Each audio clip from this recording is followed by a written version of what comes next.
Hai semua, selamat datang di channel Baca Saham. Pada video ini, kita akan bahas satu topik dengan judul Saham besar milik Crazy Rich Indonesia.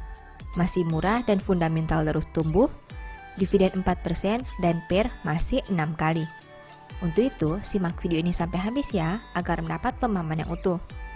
Dalam video ini, Mimin mau bahas satu saham besar milik salah satu orang terkaya di Indonesia. Perusahaan ini menarik karena dalam beberapa tahun harganya cenderung stabil, tidak naik, tidak juga turun signifikan. Selain itu, mereka membagi dividen dengan jumlah yang cukup besar, di mana hampir 4%. Dari sisi kinerja, perusahaan berhasil mencetak kenaikan laba sebanyak 36% dengan aset yang mencapai 187 triliun. Apakah ini saat yang tepat untuk mengkoleksi saham milik salah satu konglomerat? Nah, karena laporan terbarunya sudah terbit, Mimin mau bahas kinerja triwulan 1 2022 saham ini. Tentu saja akan ada kesimpulan di akhir video dari aspek yang dibahas. Untuk itu, nonton sampai selesai ya. Seperti biasa, pembahasan ini bersifat edukasi dan bukan rekomendasi. Kamu bisa saja rugi jika beli saham ini. Untuk itu, selalu berhati-hati sebelum membeli saham. Disclaimer on ya. Pertama, aset. INDF punya aset 187 triliun di tahun 2022. Sedangkan di tahun 2021, asetnya berjumlah 179 triliun. Artinya aset perusahaan naik 4,47% dalam satu tahun. Sekarang mari kita bahas lebih detail. Dari total aset 187 triliun, perusahaan punya goodwill 56 triliun. Artinya 29,95% aset INDF berada dalam bentuk ini. Jika dibanding tahun sebelumnya, pos ini tetap. Selain goodwill, ada juga aset tetap. Dari total aset 187 triliun, perusahaan punya aset tetap 46,35 triliun. Artinya komponen ini punya porsi kedua terbesar di dalam aset perusahaan. Jika dibanding tahun sebelumnya, pos ini turun 0,86%. Kedua, liabilitas. INDF punya liabilitas 96 triliun sampai triwulan 1 2022. Sedangkan di tahun 2021, liabilitasnya berjumlah 92 triliun. Artinya hutang INDF naik 4,35% dalam satu tahun. Nah, dari total liabilitas 96 triliun, perusahaan punya utang obligasi 39 triliun. Artinya 40,63% hutang INDF berada dalam bentuk ini. Jika dibanding tahun sebelumnya, pos ini naik 1 triliun atau 2,63%. Selain utang obligasi, ada juga utang bank jangka pendek. Dari total liabilitas 96 triliun, perusahaan punya utang bank jangka pendek 15 triliun. Artinya komponen ini punya porsi kedua terbesar di dalam liabilitas INDF. Jika dibanding tahun sebelumnya, pos ini naik 15,38%. Ketiga, ekuitas. INDF punya ekuitas 51 triliun sampai triwulan 1 2022. Jika dibanding tahun sebelumnya dengan angka 48 triliun, berarti ekuitas INDF naik 6,25%.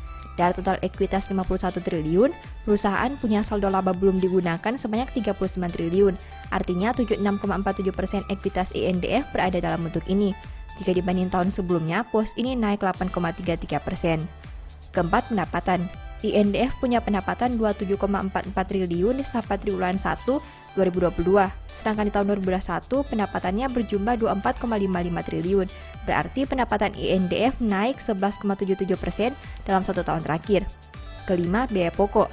INDF punya biaya pokok penjualan sebanyak 18,4 triliun.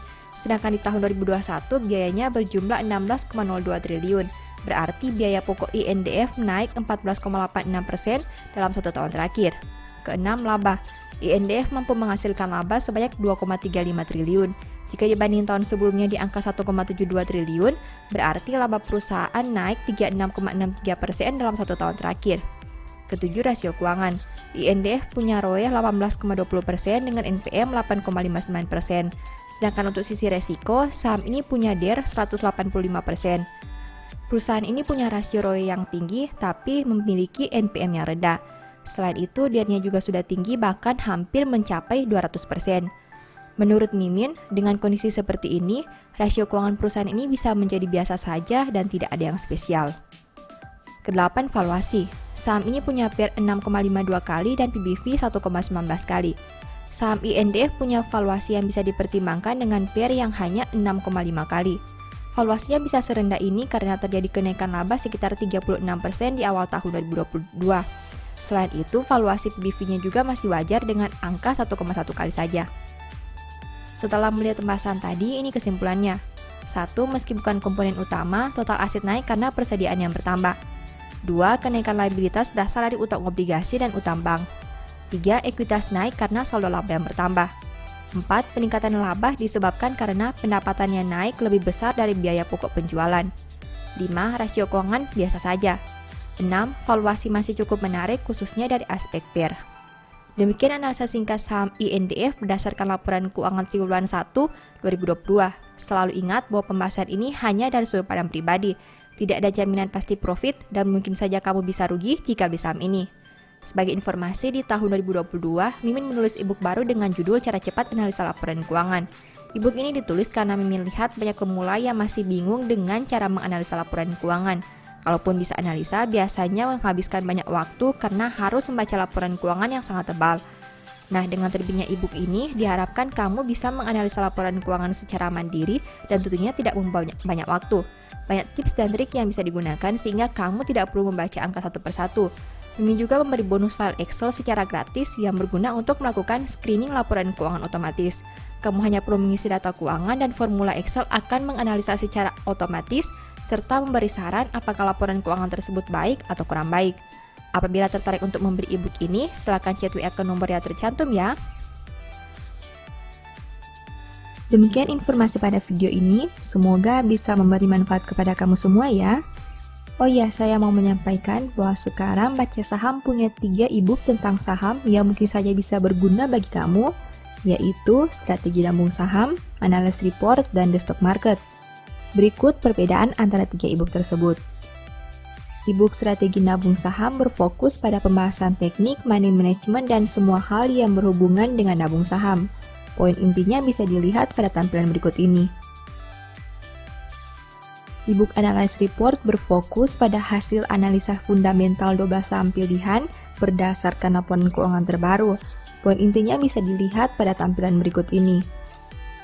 E-book The Stock Market berfokus pada panduan bagaimana menganalisa fundamental suatu perusahaan dan money management yang baik. Poin intinya bisa dilihat pada tampilan berikut ini.